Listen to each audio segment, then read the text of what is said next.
On y va. Non, mais c'était pour rigoler.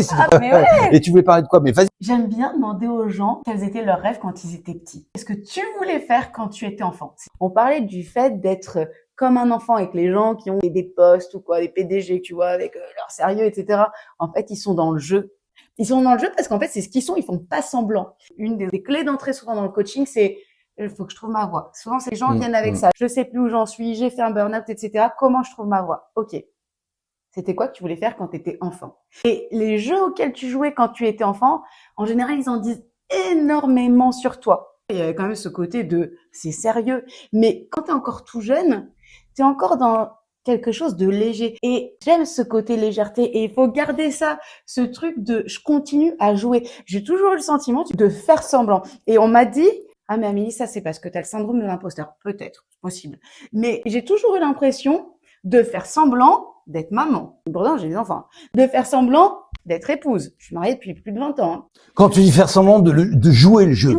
Ouais. De faire semblant.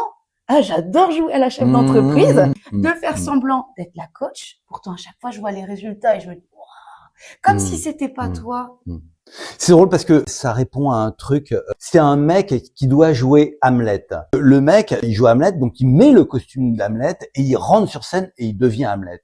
Mais ensuite, il sort de scène et il se souvient quand il joue Hamlet que en fait, il n'est pas Hamlet. Il sort de scène, il n'est pas Hamlet. Et en fait, on vient au monde avec ce costume de chair, on a eu ses parents, cette famille, mais est-ce que c'est notre nature fondamentale? Est-ce qu'on est en essence, là, moi, ce personnage de Thierry Samitier, avec ses pensées, tout ça est conditionné par mon histoire. Enfin bref, c'était pour parler un tout petit peu d'éveil spirituel, parce que je trouve que c'est important, parce que quand tu vois la quantité de burn-out, d'absentéisme, de maladie du travail, de névrose du travail qu'il peut y avoir, tu te rends compte que la psychologie et l'analyse de ce qu'il y a dans ta tête n'est pas forcément la porte de sortie, et que la porte de sortie, ce sera peut-être la conscience, et qu'il y a autre chose dans ta nature essentielle, et que c'est cette nature essentielle que tu dois retrouver. Et en effet, comme tu le disais là tout à l'heure, c'est en effet la nature enfantine, la fraîcheur et la spontanéité.